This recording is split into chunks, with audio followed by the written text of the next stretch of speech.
under the motto Strengthening Multilateralism for Equitable Global Development and Security. Russia's year as BRICS chair has officially begun. President Putin has already issued a statement outlining Russia's vision for this year. In this video, we retrace the 15-year journey of the BRICS from its origins to the upcoming summit in Kazan. We will see how BRICS has evolved from an unbound economic association to a global force spanning 4 continents. We will also explore Russia's goals as president in 2024, including strengthening the BRICS' role in the international monetary system and expanding interbank cooperation. With 5 powerful new members, BRICS is consolidating just as serious reforms are underway. What will this mean for the future of global governance? Stay tuned as we review the key events that have shaped the extraordinary 15-year BRICS journey. This is the origin story you've been waiting for. The origin of this story can be traced back to the emergence of the BRICS founding countries on the global economic stage, which has challenged the dominance of traditional Western powers. These countries, driven by their impressive economic achievements, aspire to have a stronger presence and influence in international organizations like the United Nations, G7 and IMF. However, it appears that this desired change is not being embraced. As a result, these countries have come together with a shared determination to create their own platform. It may appear ironic that the original idea to provide more space and representation to these emerging actors originated from the West. As many know, it was Jim O'Neill, the chief economist of Goldman Sachs, who first coined the acronym BRIC to refer to these players about 20 years ago.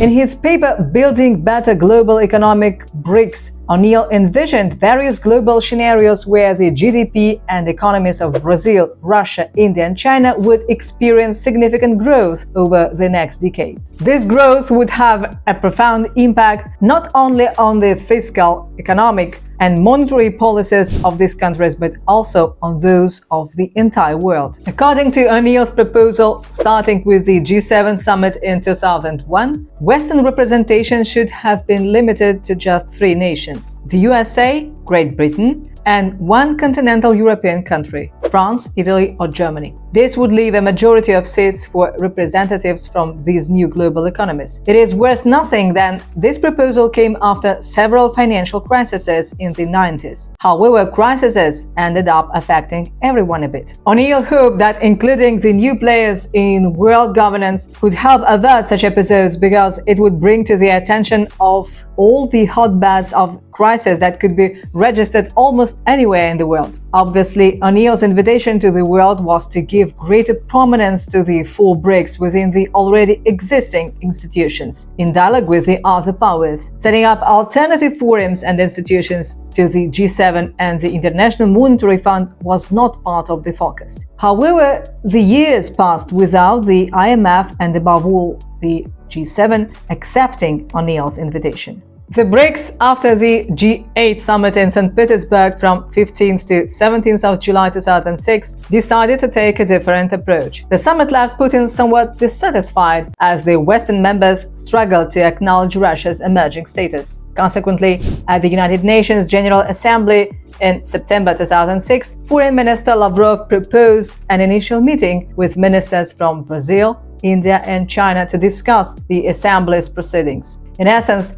Lavrov's proposition was an invitation for these nations to collaborate more closely. However, it remains unclear how significant this meeting was and whether it played a pivotal role in shaping their future actions. O'Neill had anticipated the significance that the BRICS would gain in a short span of time, but it is also accurate to say that the circumstances quickly diverged from his predictions. The BRICS as a formal entity were not yet established at this point. While there were numerous interactions taking place, these informal relationships could not yet serve as a viable alternative to Western-style forums. It is crucial to reiterate that the initial objective of the BRICS was mutual protection within global governance institutions through broad guidelines. In 2009, the inaugural BRICS Summit was held in Yekaterinburg, Russia. This event marked the official recognition of the term BRIC, which denotes a cohesive group consisting of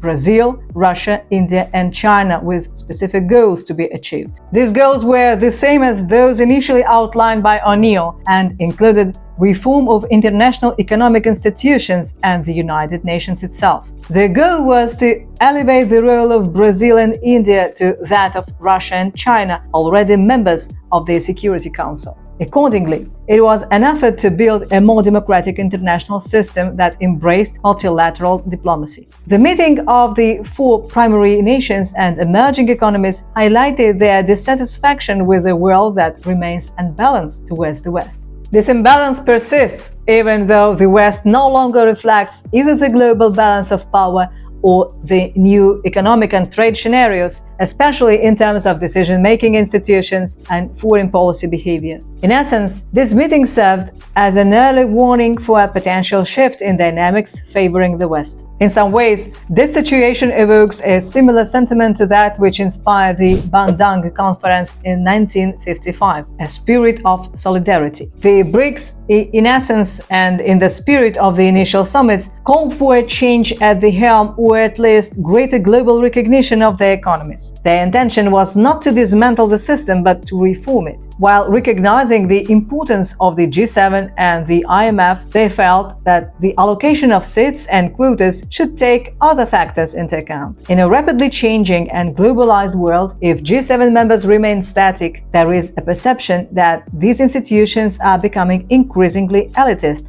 and obsolete. This perception is further reinforced by certain aspects that still reflect old traditions. The BRIC nations, Brazil, Russia, India, and China, demonstrated their political unity for the first time in a way that was noticeable to the West. This occurred during an informal gathering of the United Nations Security Council in 2010, when all four BRIC countries collectively abstained from voting on Resolution 1973. This resolution proposed by Western nations aimed to establish a no-fly zone over Libya. Furthermore, in 2010, these BRIC nations successfully instigated a significant reform within the International Monetary Fund. While they lacked representation within G7 meetings, their influence became apparent within G20 discussions. It was through initiatives put forth at G20 meetings that the power of BRICS began to emerge more prominently on the global stage. There was a reshuffling of shares that changed the board of directors. China is now the third most influential member of the group, along with the USA, Japan, Brazil, Russia, and India. France, Germany, Italy, and the United Kingdom are also included in this list. Former Director General Dominique Strauss-Kahn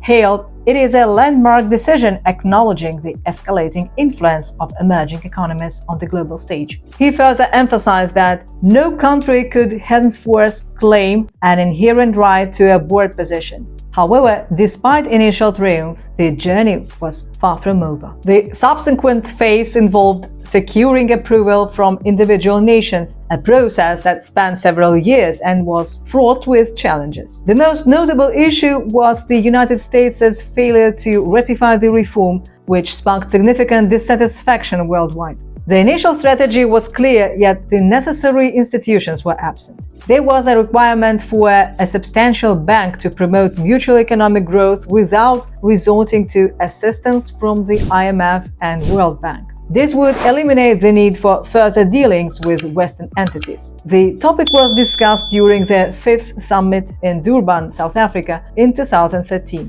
Why in South Africa? South Africa's inclusion in the BRIC group, which occurred in 2010 with official membership commencing on December 24th of that year, was primarily championed by China and approved by the remaining BRIC nations. Chinese investments and interests are particularly prominent in South Africa's banking sector, infrastructure development, mining industry, transportation system, and renewable energy sector. South Africa is a nation also known for its abundant natural resources and more sophisticated administrative, banking, and financial systems compared to many other African countries. Moreover, South Africa is already representing the continent in international forums and is expected to serve as a base and gateway for BRICS investment in Africa's vast market of 1 billion people. For this reason, it had the opportunity to hold its first BRICS Summit in 2013, where the groundwork was laid for the establishment of the NDB. The establishment of the new development bank was collectively decided upon, along with an allocation of a $100 billion reserve fund known as the Contingent Reserve Arrangement. This fund is designed to safeguard member countries' economies and stimulate growth and development. The policy of sanctions was designed to isolate Moscow, but it didn't hold the activities of the BRICS nations. When these countries were asked to vote on United Nations resolutions related to Crimea, particularly China as a member of the Security Council, Moscow's four partners demonstrated unified and consistent behavior by choosing abstention over outright support or opposition to Russia's course. It is important to recall that mutual support in international forums was one of the founding principles of BRICS. An abstention can be interpreted in various ways, but it primarily reflects a stance of careful neutrality exhibited by these nations. Regardless of the circumstances, Russia was able to verbally secure the support of BRICS nations. When Ukraine later proposed a resolution in General Assembly to declare Crimea's vote as invalid, all BRICS countries, excluding Russia, who voted against it, chose to abstain. Thus, 2014 can be viewed as a pivotal year. On one side was the establishment of the bank that formalized BRICS' intention to create alternatives to IMF. On the other side was the crisis in Crimea, which highlighted an inconsistent and sometimes divided geopolitical role for BRICS. However, they always maintained their independence from other entities. When discussing BRICS, it is crucial to remember the dual aspects of the movement. Firstly, its economic aspect was born out of certain dissatisfaction and aimed at establishing an alternative economic model that is open to the global south. This model allows these countries to assume a role of undisputed governance. Secondly, there is a strategic and geopolitical aspect that is intrinsically linked to the initial resolutions and development required for maintaining mutual stability as long as collective interests outweigh individual ones. There is certainly no lack of ambitious ideas. For a considerable period, there have been speculations about the potential establishment of a unified currency for the BRICS nations. This could be an ideal strategy to initiate the much-desired de-dollarization and attract new participants keen on moving away from the old Bretton Woods system. However, it is important to clarify that the group is more inclined towards developing a cross-border payment system akin to SWIFT, which would be based on national currencies. This is primarily due to significant economic disparities within the group, which may not provide an optimal environment for implementing a single currency system with stable exchange rates. The BRICS initiative has been attracting interest from numerous countries worldwide, many of whom have attended the annual summits as guests and subsequently submitted official requests to join the group. A significant milestone in the history of BRICS was reached at the summit held in Johannesburg last August. During this event, 6 new countries, Saudi Arabia, Egypt, United Arab Emirates, Iran, and Ethiopia, were welcomed into the group. Argentina was also invited to participate. However, their newly President Milei has confirmed that they declined the invitation to join the BRICS. This decision has sparked various ideological speculations, but the official position is that the issue requires a more thorough analysis in the face of changes in Argentinian official foreign policy. At this juncture, it appears appropriate to address certain concerns that are commonly shared among critics of the BRICS project. While these criticisms may seem persistent, they are valid and warrant our attention. As always, it is crucial to approach these issues with an open mind. In this context, we need to look beyond the polarizing fan clubs that tend to dichotomize the debate into the bad West versus the new Avengers. Let's dive into the most common misconception, that BRICS is in opposition to the West, the G7 and NATO. This notion was eloquently debunked by Professor Anyan Sukhan, South African ambassador to BRICS, in a conversation with Bloomberg. He passionately emphasized that BRICS wasn't conceived as an adversary against any entity or as a competitor to other forums. Instead, its core mission revolves around collaborative efforts rooted in shared values aimed in transforming global structures. It serves as a voice for the global South and strives tirelessly to foster an equitable and multipolar world. Despite the chorus of skeptics who believe that BRICS will falter due to cultural and economic diversity, lack of centralized structure, and differing views on global issues, we choose to see a different narrative. After 15 years of collaborative efforts resulting in an investment bank, a technology and cybersecurity forum, a media network supporting events, and most importantly, exponential economic growth among member nations, it is hard not to be inspired. The interest in new memberships further fuels this optimism. While we acknowledge that nothing is certain in this world at this moment, we choose to believe in the power of unity amidst diversity. We are hopeful for what lies ahead. The BRICS nations, with their diverse strengths and wealth, currently have no plans to formalize into organization. Instead, they prefer to maintain an association where each country retains the freedom to determine its own foreign and domestic policies.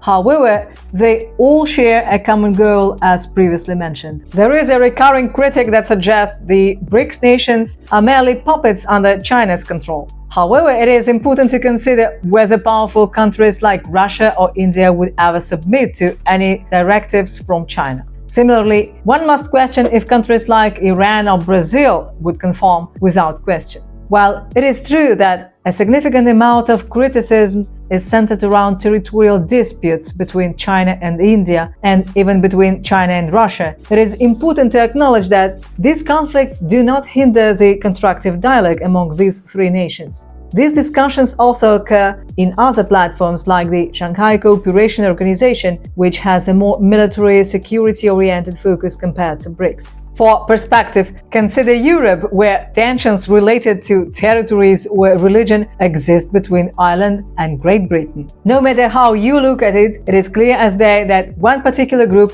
even with its internal disputes, is not very happy with what many see as an antiquated and unfair world system. This faction continues to gain more and more international support. The key point is that there will be other rising powers similar to the BRICS of 15 years ago that will claim their rightful place in influential positions. Therefore, the challenge will not necessarily be to determine whether and how these future BRICS-like entities can disrupt Western governance, but to understand when and how this disruption can occur. As we wrap up this origin story, Russia's 2024 chairmanship ushers in an exciting new era for BRICS. With 5 dynamic new members on board, President Putin plans to expand BRICS' role in the global monetary system and increase cooperation between member banks. He also aims to enhance foreign policy coordination and collectively address threats to security and stability worldwide. In many ways, BRICS has come full circle. Emerging 15 years ago as a call for reforming international institutions and giving rising powers more influence, BRICS now stands poised to reshape global governance on its own terms. The addition of influential Middle Eastern economies diversifies BRICS both geographically and strategically. As Putin stated, BRICS continues attracting like-minded countries that share its vision for a multipolar world order based on equality and consensus. So, where does BRICS go from here? Will we see even more expansion or push toward consolidated structures? How will the West respond? The only certainty is that BRICS clout will continue growing. Be sure to like, share, and subscribe to Think BRICS for the latest updates. And let us know your thoughts in the comments. We want to hear from you. Until next time, stay tuned as the BRICS story continues unfolding. The future is multipolar.